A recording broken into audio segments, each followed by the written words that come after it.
So, can I just say, it's been a wild few days, and we've actually had some pretty severe flu-like symptoms.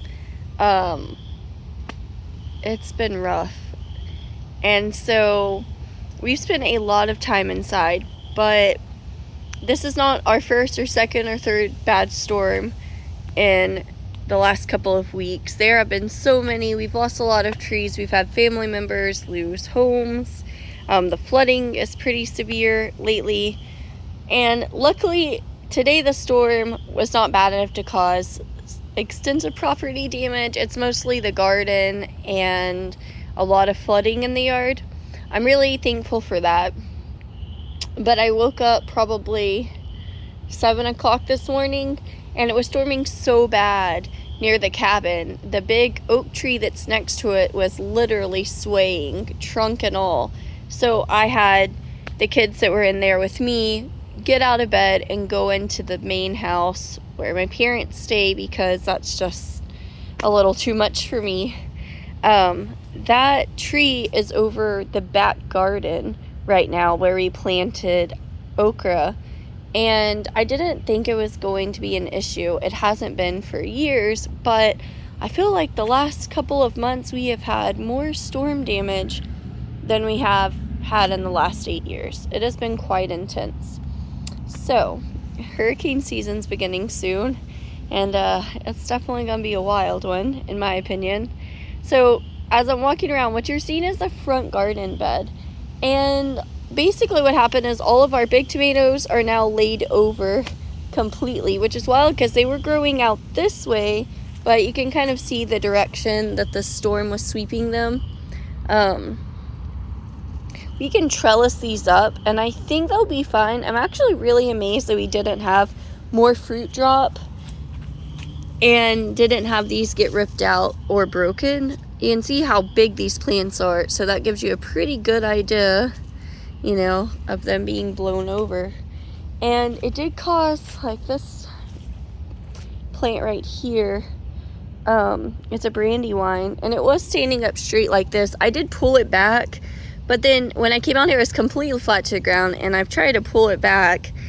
We're definitely gonna have to figure out some trellising, but I'm a little nervous because we have a tree line in between our yard and our neighbor's yard, and basically we've cut down these trees regularly with a pole saw, just trim them back. But doing so has caused, especially with all of the rain, them to just start growing like crazy out of nowhere. And yeah, they really want to take over the garden. The good thing is, like always in all of this crazy vine right here are those Chinese noodle beans, and they are thriving in this horrible storm. I don't know how the beans don't get ripped off, but they don't. They just continue to grow everywhere and thrive. However, behind me, let me kind of turn around, we have this trellis, and it has the smaller noodle beans, and I've tried to come through and put them back up on the fencing here because they did kind of get tossed around.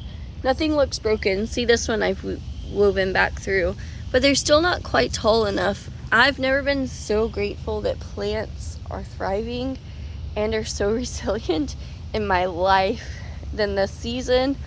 The one thing I'm really worried about is just how many times we're going to lose plants, and if I should really continue to grow a whole lot this season. To be honest, this area right here was where all my fennel was, and you can kind of see the flowering marjoram right in here, but pretty much the weeds have taken over. Look at this. Wild morning glories have taken over. It is a wild pit from all of the rain. And same here, we've lost the brassicas have fallen over that we're saving for seeds. We still have some onions in here.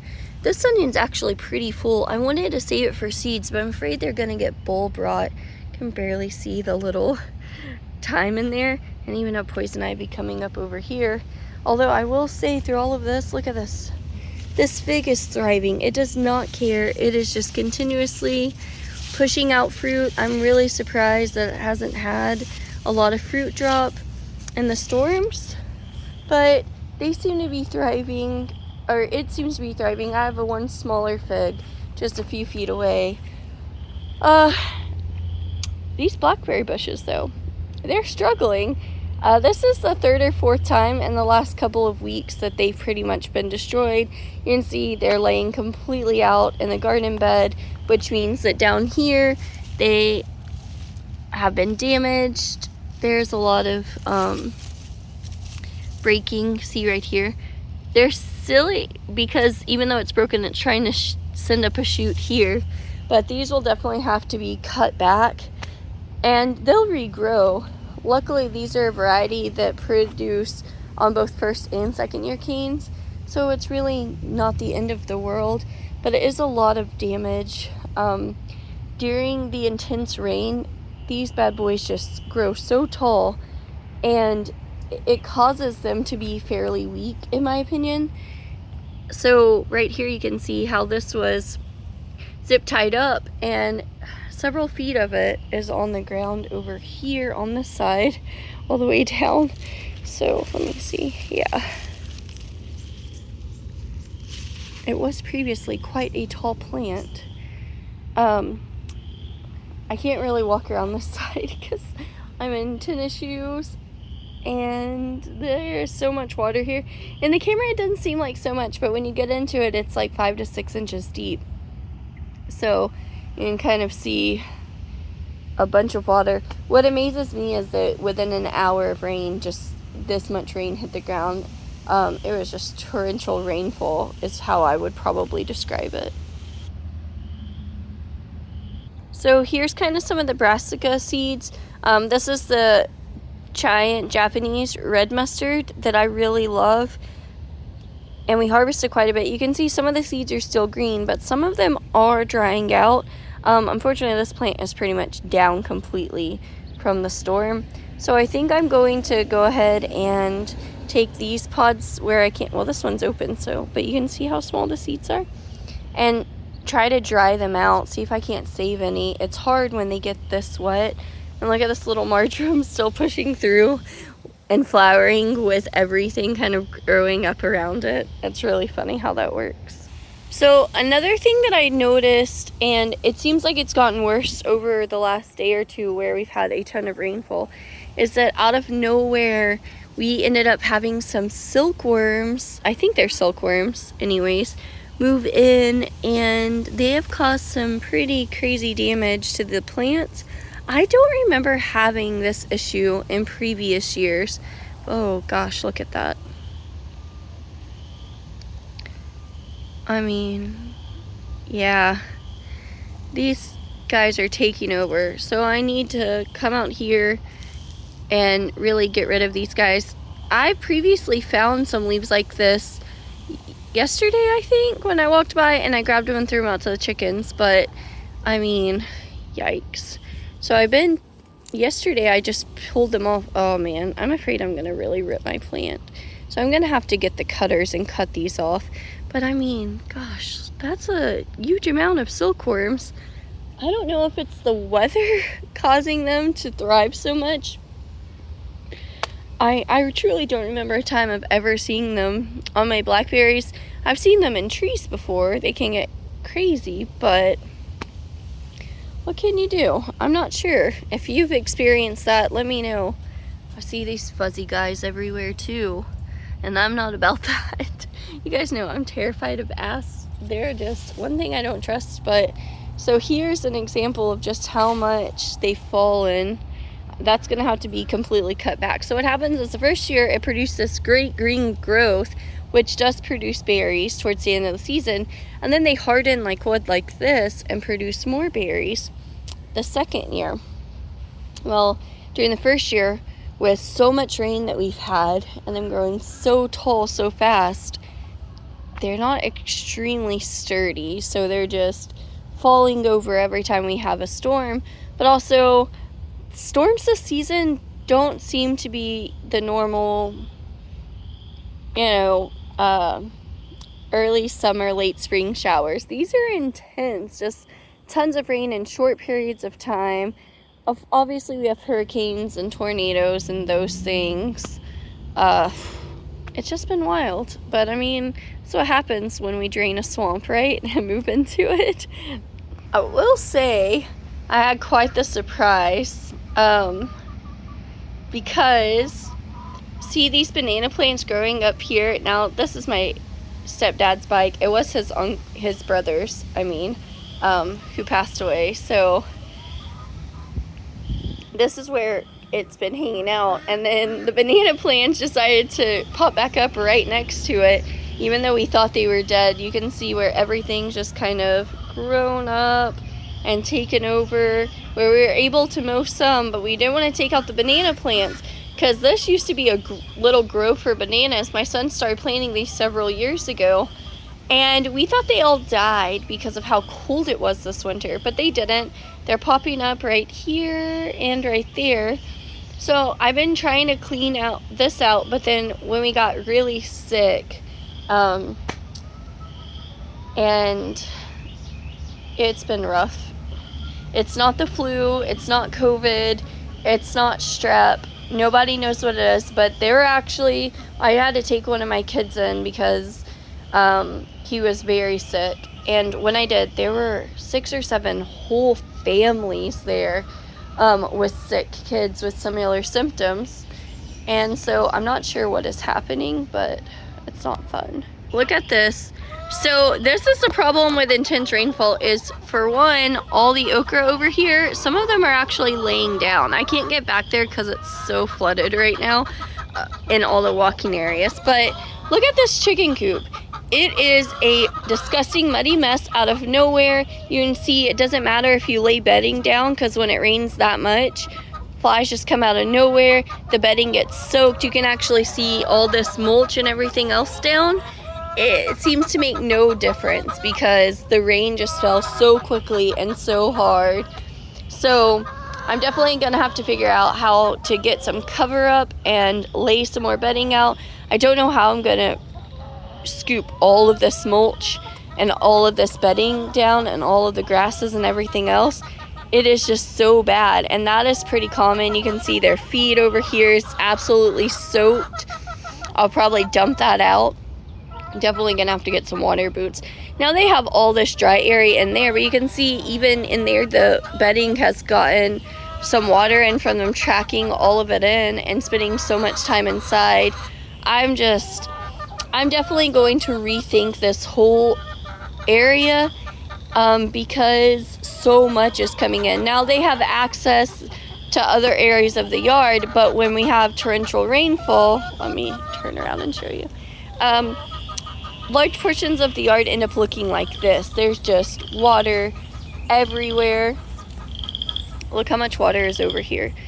And all in this area where the grass is grown up because we can't get in to mow or weed eat. It's just so high. I mean, there's just so much water. It makes it really hard for the chickens. When we bought this property, we did not know that it would get water like this. We were in a 5-year drought. This is the first home that we ever owned. I was 25. We closed 3 days after my 25th birthday on this home. So yeah, we were unaware that it would hold so much water during heavy rains, because it hadn't rained for years. And then the following year we got Hurricane Harvey. So this is a lot of the damage. You can see where trees have fallen, and we tried to clean them up previously, but the tree line, they just continue to break and fall. So that's something we have to do. We took out any tree that would land on the house over the last couple of years, so I'm really grateful for that we're able to get that taken care of, especially with so many storms coming through lately. That was a major worry for us, and we do have a lot of repairs to this house because over the years it had experienced so much storm damage before we became the owners that hadn't been addressed, and it slowly rebuilt itself, and it's been a bit, but it's been a blessing to learn those skills that we need to know. So you can kind of see just what a mess it is over here. I think a high priority is going to the feed store pretty soon, and getting all this stuff done. I'm gonna have my mom help me with that, because yesterday I actually couldn't really drive myself. I was pretty sick myself. It's been a rough few days, let me just say that. And here are the geese. She's soaked because they have been out here playing in this water. I showed it about, gosh, a week ago maybe? It could have been longer. Where the grass had grown up. They were over here, and I plan on showing what it looked like when it started to dry up as they ate the grass. Well, guess what? It did not dry up because the rain, it almost was completely dry, and the rain came in today. And you can kind of tell the flow of water along our property because it comes all the way out here, all the way through this area, over to the gate. It looks like a pretty good sized pond, and you'd be amazed how deep it is. You can see where we brought arborist mulch and started laying it down to try to raise some of the areas back here, which successfully made a bit of a dam, so now we have a pond in the backyard. And then you can see all of this. So yeah, there's quite a bit going on back here. These guys are happy as can be because they have all this area to swim in. You can see she's been doing it. I wish I would have got it on film earlier with her splashing around and then just flapping their wings and running around the water. It was so funny. They were having the best time. Even when it's storming, they will come out here and sit in the storm weather, flapping their wings. They do not care. They just enjoy it so much. It's definitely different from chickens. But yeah, if the water doesn't stop with like all of these events happening where we have so much water, I'm afraid it's going to be really difficult for us to keep chickens. Which is why in the past we've had so many ducks compared to chickens. But I'm definitely concerned. My chickens are here, my mom's chickens are here, so combined it adds up. But that's definitely a concern I have for the chickens is bumblefoot, because what you don't want is it, I don't know. I just don't want their feet to swell and them get infections. And that's really common when you have the ground that's wet all the time, which is why I try to steer clear away from any chickens that have feathers on their feet, because they seem to be a little more susceptible to foot infections, especially when it's constantly wet. And this spring has probably been one of the wettest springs I've seen in a long time. So it's kind of what's going on here. Now, it's not like we have a ton of property to put additional gardens and stuff in, because, well, our property is less than 3/4 of an acre. It's 0.69 of an acre. So, while that's pretty good for a more urbanized area in a city lot, it's not like your typical very large homestead that a lot of people think of, or even a full acre. So that is something to consider when we have spaces that we can't access, can't put animals on. It takes a lot of planning to kind of figure out, okay, well, how do we need to change this? What do we need to do? So that's something that I'm really, really trying to figure out and consider is, hey, what do I need to do to change this up a little bit? Is it maybe just having 3 or 4 chickens? Maybe my mom seems to really love chickens, so maybe I should get rid of my chickens and let her keep hers. I'm not sure exactly. That's something that I'm really trying to figure out.